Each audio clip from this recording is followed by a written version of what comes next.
Hey Terensu fans, it's me again. I'm making a sequel to what is probably, strangely, my most popular video ever. And that was the video where I played as WizPig in Diddy Kong Racing. I have no idea why, but this video it's insane. The amount of views on that video is above and beyond anything I've ever recorded on this channel before in my almost 10 plus, I guess now, years of making videos. So I thought I would come back and make kind of an updated version. I'm going to play as the dragon this time because he's cooler than WizPig anyway. And I'm going to provide audio commentary on how I did it. Because despite the fact that it's in the description, I still to this day get comments asking me how I did this. So without further ado, let's get right into it. Now I'm going to pick TT here because he's the best character in the game. And I'm going to tell you why that's important here in a second. We're going to go to tracks. And I'm going to take you to... let's see, Walrus Cove, one of my favorite tracks in the game, mainly because it has a hyperloop section. So what's going on here is when they coded the game and they coded the bosses are coded in as vehicles. And the reason why they did that is twofold. One is because you always have a chance against the boss no matter what character you pick. So if you're an absolute madman and you pick a character like Banjo or Conker or Bumper or Crunch or whoever, you'll have a chance because the boss will have the exact same stats as you do, just in a different vehicle. And it also prevents them from having to change, like, so for example, if they wanted to code in the bosses as other characters, well, their models would be so weird they would still have to code in unique vehicles for them.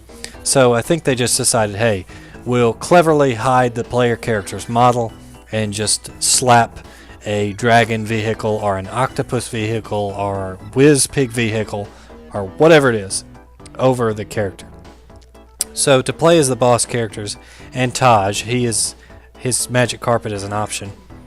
You have to enter a code, and there's two ways you can do it. Basically, the game freezes if you try to do it on this screen because it doesn't know what to select, and there's only two options here, car and hover. But neither one is on this menu, so it screws up. It doesn't know what to pick. So what you want to do is change it at the last possible second before the game loads the race. So you can either do that with a Joker command, which is basically a gameshark code which tells the gameshark to activate this code when I press these buttons. You can find out more info about those on sites like bsfree.com and a few others. Or you can use an emulator, Project 64 or something like that, and just go to your cheat menu and bam, activate the cheat. Literally when the screen goes black and the music stops, you have a very semi-small window in there to do it. So we'll just go ahead and try it here. So after this screen is when you want to activate that.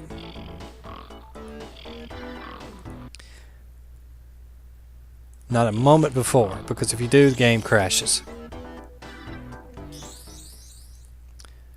So I think we got it. We'll hit play as. Perfect, we did it. So now we're the dragon, as you can see, and everybody is the dragon because the vehicle modifier, as far as the game is concerned, everybody's set to the same vehicle. So in this case, it's the dragon. And as you can see, it looks goofy, but the hyperloop, it works just fine. No problems going through it whatsoever like you might expect. He still hits the walls even though he's flying, so it looks like they hard-coded some of the walls in the stage. Obviously they didn't expect anybody to use a plane and or the dragon on this level. He's basically like a plane. I assume if you use the plane would hit those invisible walls too, so there's that. But we'll just go through a little race with him here. He's pretty fun to play. Some of the allure is quickly lost when you realize that all the CPU racers are the dragon too, so it's like, well, what's the point?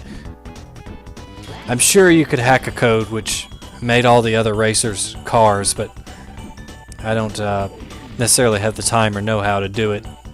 Someone with the right motivation could, for sure, though. In fact, the game lags just a little bit when it has all the what?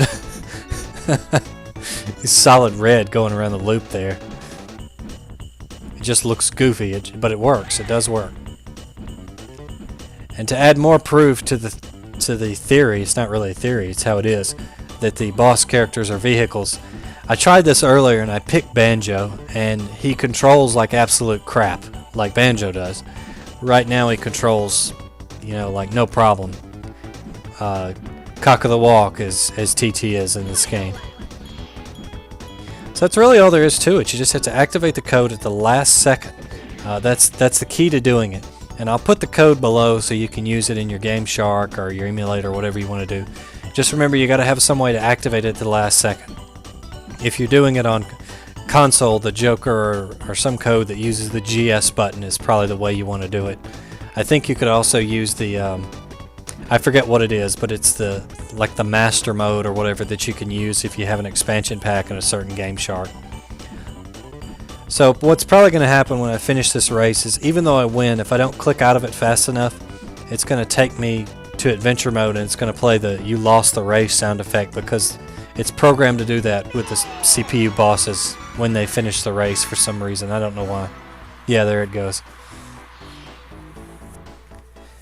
But anyway, I just wanted to make this quick video and show you guys how that's done, since to this day it's still one of my most popular videos.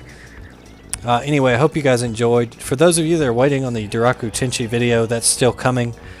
Basically what happened is I got an opportunity to reach out to one of the staff members on the game, and it took him forever to see the message, so I was just kind of waiting to see, you know, if he would respond, what he would have to say, and so I could put that in the video.